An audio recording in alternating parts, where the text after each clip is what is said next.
Ladies and gentlemen, I would like to introduce you to the Kennesaw State Owls. Out of Kennesaw, Georgia, they are joining the FBS ranks this season, making the move up from FCS. They will be joining the likes of Conference USA. And this is actually a very young football program. I think they're only around 9 or 10 years old, and this will be their first season at the highest level of college football. Now, the big question surrounding Kennesaw State, yes, they got some good returning talent, struggled in the FCS last year. We'll dive into all of that. Are they going to be able to continue the success of FCS teams transitioning into the FBS, or is it going to be a building process for the Owls' first season? You're about to find out what I think here in this video, and we are rounding out prediction season with this final team. What's up, Tailgaters? You're in the booth with Tailgate Nate today. Thank you so much for all of your support this prediction season. This is the final video, and what better team to round out prediction season than the brand new addition to the likes of FBS. Again, just thank you guys so much for supporting this channel all the way through prediction season. If you liked what you saw, and if you're as big of a college football nerd as I am, and you want to hear what I have to say during the college football season, you better subscribe and ring the bell. That way you'll never miss an upload. And hey, you're going to be informed on everything happening around the world in college football, as well as my thoughts and predictions on what may happen. Please help support the channel in any way you can, whether that's liking, commenting, sharing, or anything else you may be willing and or able to do. It all helps support the channel. I greatly appreciate all of it, and it's time to round out prediction season. I believe only a 9 or 10-year-old FBS, or I should say 9 or 10-year-old football program now making the move from the FCS over to the FBS. It's the Kennesaw State Owls. Let me tell you how we're going to talk about it. We're going to take a deep dive into the team's offense, into the defense, and at the end of the video, we'll take a deep dive into the Kennesaw State football schedule and give it a game-by-game preview and prediction. Now, usually with these FCS to FBS teams transitioning in, there are a couple things I missed. So to any Kennesaw State Owl fans out there watching this video, leave more names, more coaches, more information, whatever you can down in the comment section below. It'll be appreciative for me and any other viewer that may so happen to watch this video. A couple more things I do have to tell you about before we do get started in breaking down the roster, because right over here will be the stats the team put up either offensively or defensively from last season. And of course, for your viewing pleasure, right down there below the team's logo, I've went ahead to put the team's coaching staff for you. So let's waste no more time and let's just take a dive on in to talking about the Kennesaw State offense here in 2024. And no, friends, that stat line over here is not a mistake. The passing offense was not great for the team last year, but the rushing offense was really, really good. Now, this Kennesaw State team only played 9 games last year. Usually in the FCS ranks, you play 10 to 11. If you get to the playoffs, you can play up to 12 or 13. You usually play 11 regular season games. Kennesaw State only played 9 last year, so all the stats you're seeing are over a 9-game sample. They went 3-6 last season, and the adjustment is definitely going to have to be made here for your head coach, who, let me introduce you to the newest head coach of the FBS fray. His name is Brian Bohannon. Let's go ahead and dive on in to what Brian Bohannon's squad is going to look like this season. Let's take you back to last year, though. You do have a couple pieces leaving the offense due to graduation. Now, it's not a ton of production that I could find, so we're just going to run through all of it right now. You are losing your primary starting quarterback from last season, and that was Jonathan Murphy. Last season for this team, we'll go through it here, 1,190 yards, 8 touchdowns, and 3 interceptions for him last season. He was also the team's second leading rusher, had 401 yards and 7 rushing touchdowns, around 3.5 yards per carry, and yes, sack yardage is included in that as well. But overall, when you take a look at what Jonathan Murphy did for this team last year, sure, the passing attack wasn't great, but overall, you can't complain too much with what you saw. Obviously, you would like to see better things from the quarterback position, and they're going to hope to get that this season. Braden Bohannon does come back, didn't throw a pass for you last year, and you do get Earl Woods III, who is a transfer coming in here to this program. I'll tell you where he comes from in a minute. He's coming over from Jacksonville State, another FCS team that has recently made the move to FBS and seen some success. So you could see those two guys battle it out for the starting quarterback job, but I believe it's going to end up being Davis Bryson, the only other quarterback to throw a pass for the Owls last season. He only threw 11 of them, only completed 2 of them. So yes, there's a lot of development that needs to be made for Davis Bryson in order to fill that role at the quarterback position. But I think he's going to be looking to lead this Owl offense here in 2024, and again, I just believe that's going to end up being your lead quarterback this season. You take a look at his rushing stats last year, though. He was the team's third leading rusher, 206 yards and 2 touchdowns on the ground last season. So we know that he can run, but this pass game has got to get better for the Owls this season. I said we'd run through all of them. I lied. We're going to go position by position, so my apologies. Running back room, hey, you returned pretty much every major contributor from last year. Yes, of course, Jonathan Murphy, the team's second leading rusher. Davis Bryson, the team's third leading rusher. Outside of the quarterback position, Michael Benefield, he was your leading rusher last year, 546 yards and 6 rushing touchdowns. You'll get him back, as well as Alexander Diggs, Uzziah Clemens, and a fullback by the name of Preston Daniels, used more, I believe, in the pass-catching room than he does in the rushing room. He was the team's fifth leading receiver last year, 87 yards, no touchdowns for him on only, I do believe, 8 catches last season. Yes, on only 8 catches for him last year. So utilize him more there, but again, is slotted into that fullback position on ourlads.com. So I've listed him under the running backs here. Wide receiver room, your second leading receiver from last year is gone. That's a guy by the name of Isaac Foster, 228 yards and 1 touchdown for him a season ago. But pretty much every major contributor, you're going to get returning back to this pass catching room, both in the wide receiver room and the tight end room. Again, a pass game that just wasn't great last year, so it needs some pieces to step up. Gabriel Benyard, Blake Bohannon, Tykeem Wallace, and Josh Williamson are all pieces that come back here for this team. Benyard being the leading receiver for the team last season, 333 yards and 4 touchdowns. And might I also add, he was a fairly prolific rusher for this team last year, 116 yards and 1 touchdowns and 18 carries. Is nothing to bat your eye at all, so he can kind of do it all. But there is your wide receiver room with Christian Moss as a name that enters here through the transfer portal. He's a Virginia Tech transfer. You do have Destin Thomas coming over from Memphis, could play some minutes there as well. And then the tight end room, well, Jackson Manning is a UMass transfer, but you also do get Carson Kent, Rowan Darnell, and Connor Finner, however you pronounce that last name, coming back to this team as well. On the offensive line, you lose a couple pieces due to graduation. Al Hogan and Terrell Paxton are both going to be gone again, off due to graduation. You do get a couple transfers coming into this program. I'll probably butcher this first name here, but Zacchaeus Williams comes in to hopefully be that starting center for you. Jacob Kettles is another name that enters the transfer portal, but all of these guys do return to the offensive line room that I'm about to list right now. Nate Wright, JT Pennington, who both I know were starters last season. Deron Willis, Seaburn Hines, and Trey Butts are all returners, as well as those 2 transfers, could make for a fairly decent offensive line room here in 2024. The offensive line overall was pretty solid last season. It only allowed 15 sacks to its opponents. Again, that is over a 9-game sample. You expend that out to a 12-game sample like what the Owls are going to be playing this year. That's not a bad number at all. So, again, you're looking for the offensive line to show some consistency and the rush game to be as good as it was last year. But in order for this Kennesaw State team to sort of repeat what some of the FCS teams like James Madison and Jacksonville State and Sam Houston saw some games last season, again, it's kind of a rebuilding process for them. They need to get on the up and up there through the Bearcats program. But like with the Kennesaw State Owls, you got some really good pieces in this run game, and the run game is going to be leaned on by this offense yet again here in 2024. But the pass game has got to get better. And again, that's no slight to Jonathan Murphy. He was able to do some really good things both through the air and on the ground at times, but especially the passing game. We know Davis Bryson, who I believe is going to start, can use his legs. He's got to be able to utilize his arm talent to the best of his ability in order for this Kennesaw State team to A, see improvement offensively, and B, just see some success at the FBS level. You don't have to make a bowl game or anything crazy, but in order to see some success, the pass game will have to get better for this offense here in 2024. Let's go over and take a dive into the defensive side of the ball now for the Kennesaw State Owls.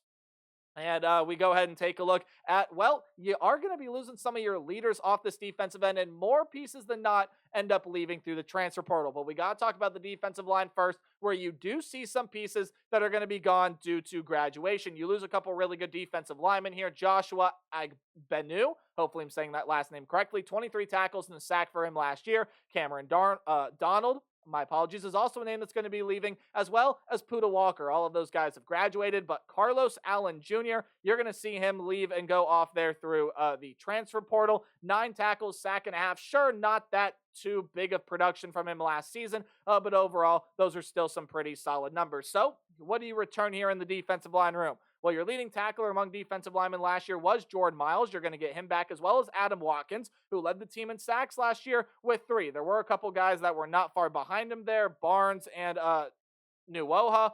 Neither of them I have here on this list, but I believe both of them return for this team here in 2024. And then you also do get Tyler Scott, Thamarius Walker, and Wandarian Silas, again, as well as many more pieces. Coming back here for the defensive line room, Tylen Dunlap and Donovan Westmoreland are also names that come into the program. They will be entering through the transfer portal, supposed to play some pretty big minutes here. Linebacking room, you don't really lose anyone notable that I can find. So pretty much everyone that contributed solidly defensively from the linebacker position last year will be coming back. Danelius Johnson, leading tackler among linebackers last year, 39 tackles, 2.5 sacks. You also are getting Jalen Barnum back, Barron Hobson, and Garland Benyard, among some other names. They're all going to be returning here to the linebacker room. Let's now dive on in to your defensive back room. Chance Gamble, pretty solid corner for this team last season. He is going to be gone and off due to the transfer portal. 13 tackles, 2 pass defended for him last season. I'll tell you where he's transferring to in just a minute. He is transferred over to the Georgia Southern Eagles, much like his teammate, and I believe the leading tackler on this defense from last season. Yes, he was. It is DeAndre Morris. 47 tackles last year, 2 pass defended, also had 2 picks, and forced a fumble last season as well. So, hey, pretty good stats there from him. You're not going to be seeing him play for the Owls here in 2024. He is also off to Georgia Southern, and then they also are losing another piece out of the safety room, and this is where Owls fans, you can help me out here. Dylan Hand. For all I know, he's not on the roster here. He's not on the RLAD's depth chart, not on anything like that. But he still had eligibility to use, yet I can't find any evidence of him entering the transfer portal. So people that are around this program, if you could let me know, that would be greatly appreciated on what Dylan Hand has done. But otherwise, that's your losses there out of the defensive back room. Let's tell you what you are returning in the defensive back room, both cornerbacks and safeties here this season. Javen Williams, you're going to be getting him back to this defense last season. 23 tackles, sack and a half, or not sack and a half, just half a sack, and 3 passes defended for him. Jericho Washington Jr. led this team with 3 interceptions last year. It was a ball-hawking secondary for the Owls last season. Tallying things up real quick, 2, 4, 6, I believe 10 interceptions in 9 games last year, more than interception per game. They'd like to continue that here in 2024. Tyler Hallam and Nick Sawyer, some other names that come back. And through the safety room, Sidney Porter, Isaac Paul, Mylan Jones, Markel Redding, and Quay Billingsley, or Q, however you pronounce that first name, are all going to be coming back to play in the secondary for the Owls here in 2024. And of course, kickers are people too. You know, we got to show them some love. Leaving this kicking room through the transfer portal is Connor Cummins. He was a primary place kicker for you last year. That will no longer be on the team this season. In the punting room, you do return Joshua Hewitt. Hopefully I'm saying that last name correctly. And Britton Williams, probably going to end up being that primary place kicker for you. He does enter through the transfer portal. So you look up and down this Kennesaw State defense, and what do you see? Well, honestly, I do see some really solid things. Look, overall, this defense was pretty good last season. However, I do expect this defense to, at the very least statistically, take a step backwards. It's just going to be playing a lot better competition in Conference USA. There are still, even though Conference USA could very well be considered the weakest conference in the country, you still got a couple of really, really solid, really good teams. It's just going to be an elevated level of competition. So can this defense just take the fundamentals, the basic things, and apply it here? Can the interception stay high? Is the rush defense going to remain as aggressive as it was last season? It was a team that had 18 sacks over a 9-game span last year. That's 2 sacks per game. Can they keep that up? If a lot of the patterns and things can stay consistent for Kennesaw State, I think they're going to be able to find some really good success. But again, you do lose some pretty important pieces from last season. How do you fill those gaps? How do the portal pieces fit in? Everything like that is going to matter here for this Kennesaw State program. But now we dive on in to the Kennesaw State football schedule. All right, here's how the schedule plays out for the Kennesaw State Owls. We're going to go through it game by game, but I got to tell you what everything means first. Any game on the road is going to be underlined. Well, any game at home, or I should say any game at home is going to be underlined. Well, any game on the road is in italics or the slanted text. I obviously mixed that up bad there. Home games underlined, road games italics, slanted text. Okay, there we go. We cleared that up. Any game in green is going to be an easy win for the Owls. Any game in yellow should be a close competitive game, but one I still see the Owls being able to win. And any game in red is a loss. And without further ado, a fair warning to you Owls fans out there, I just do not think it is going to be that great of a season for this team, and I'll explain why at the end here once I'm done previewing the schedule. But let's go ahead and break things down game by game, because I really think it's going to be tough to win even one single game for this Owls program this season. You got to go on the road and play UTSA, which, welcome to the FBS level. UTSA is one of the better group of 5 teams that we have here. Jeff Traylor, yes, did lose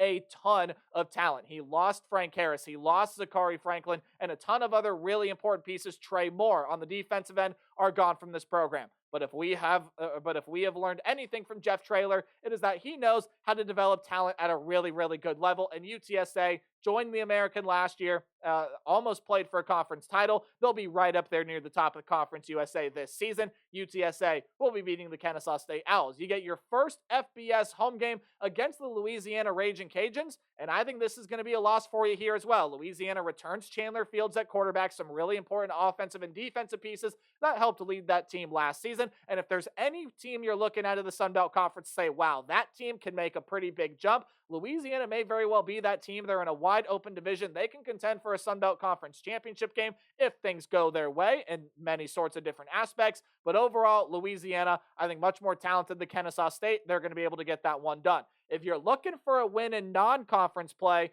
besides the school they play out of the FCS ranks, and we'll talk about that game here in a second, you probably are looking to this road game against San Jose State. But even though the Spartans lose a ton of talent from last season, Quayle Conley, I believe quarterback play is going to be sort of going through an overturn, and especially your head coach Brent Brennan, as well as a ton of defensive pieces are gone and off that team last year that almost made the Mountain West Conference title. It's going to be a little bit of rough sledding for the Trojans, my apologies, for the Spartans this season. However, I do believe that they are still more talented than Kennesaw State. You're getting the old Navy coach, Ken Niumatalolo, coming in there to be that head coach for you, and San Jose State still got some pretty good talent on it. I think they beat Kennesaw State. You get your first bye week of the season, and okay, maybe you try a couple things. Maybe you were close to pulling off one of these wins, but now you get to play an FCS opponent in the University of Tennessee Martin. I don't even think you're going to win this one here. And I know technically FBS team over an FCS team, but again, Kennesaw State, A, is a new football program, and B, was just in the FCS ranks last season, guys. There are some FCS teams that are really, really good, and UT Martin is one of them. University of Tennessee at Martin is going to be one of the better teams this season in the FCS ranks, and they can definitely, most definitely, push for a playoff spot in the FCS playoffs. They got some really good talent on it. I think quarterback play is pretty solid. I do even think a couple FBS transfers are entering that team this season. I think they got some really good talent, and Kennesaw State will be losing to UT Martin this season. And then, hey, a team that was just formerly in the FCS have seen great success, or just entered the FBS last season, saw some really good success, and is projected to have good success again this season. It's the Jacksonville State Gamecocks, and I don't think you're going to win that one. Yes, Zion Webb is gone, but a lot of important pieces to that team are back. They're going to be, again, one of the front runners to try to get in to, or actually one of the front runners in Conference USA. They're going to be one of the better teams in the conference this upcoming season. Logan Smothers is there at quarterback, a lot of other talented pieces. Jacksonville State going to be able to beat Kennesaw State there in week 6, and then you get your second bye week. So not an ideal placement of bye weeks. The schedule makers definitely do them any favors settling into the FBS that way, but then your next game, you get to come up against the Middle Tennessee Blue Raiders. I do believe that this is a Tuesday game, but I do think that you're going to end up losing this one.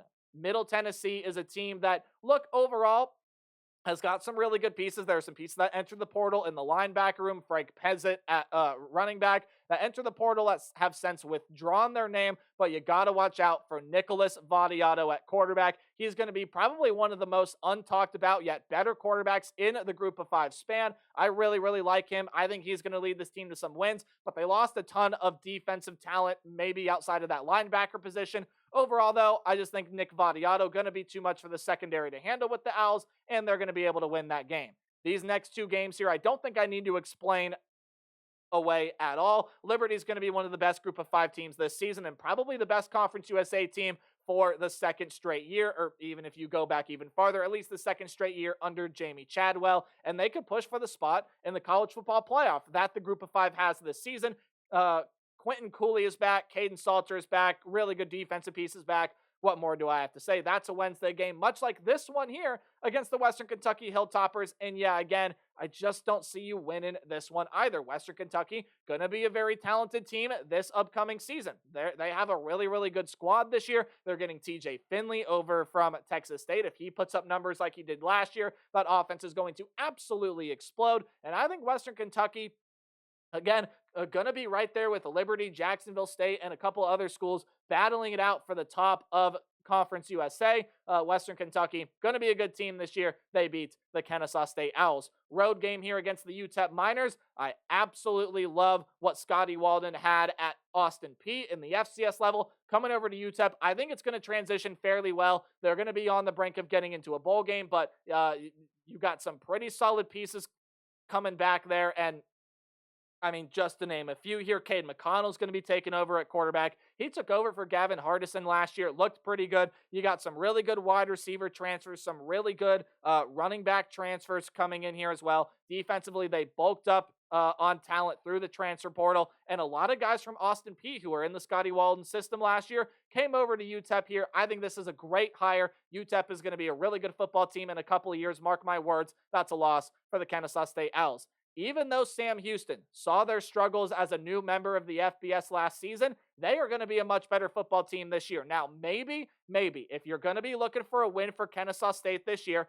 it could probably come against University of Tennessee Martin, yes. It could probably come against San Jose State, yes. But it also, I think the most likely win for him is this game right here against Sam Houston. But that being said, Jace Bauer coming in at quarterback, some really good transfers, and just overall improvements for Casey Keeler's group leads me to believe that Sam Houston is going to beat Kennesaw State this season. I also do think that FIU going to be a team to watch out for in Conference USA this season. They're also going to be in contention to get to a bowl game. Remember the name K'Wan Jenkins. The quarterback there is definitely going to be a name to watch out for. Could be a very dangerous piece offensively for the Panthers this season. And then a road game against La Tech. They're going to improve from where they were last year. Yes, Hank Bachmeier is gone, but you still are going to have solid quarterback play this season. They got some really solid returning pieces, as well as just some really good talent surrounding both offensively and defensively. They'll be right there with UTEP, FIU, Middle Tennessee, kind of in the middle of the pack, Conference USA, trying to push their way into a bowl game. And as you'll see, nothing other than red here is up on the screen. So I sadly, for the Kennesaw State Owls, have 0-12 in their first FBS season. I made this prediction because it's just for a couple reasons. Their football program is young. They struggled in the FCS last year. They're moving into the highest level of college football competition in terms of the football bowl subdivision or the FBS. And overall, again, guys, they just struggled in the FCS last season. But I will say this. It has not been long since an FCS team has surprised us. I picked that Jacksonville State and Sam Houston would struggle last year. One of those things was true. Sam Houston struggled. Jacksonville State did not. James Madison, well, their transition has seemed seamless. They were one of a few handful of undefeated teams towards the end of last season. Kennesaw State can surprise us here. I think a lot of things have to go right, but there are some very winnable games on the schedule. I could see them getting a couple wins this year, and they could continue the trend of having FCS teams surprise us into the FBS. Prediction season is done. I'm taking a couple days off, and then we will be back with standing recap and conference title game predictions. Remember to play hard, but tailgate harder. I'll see all you guys in the next video. Goodbye.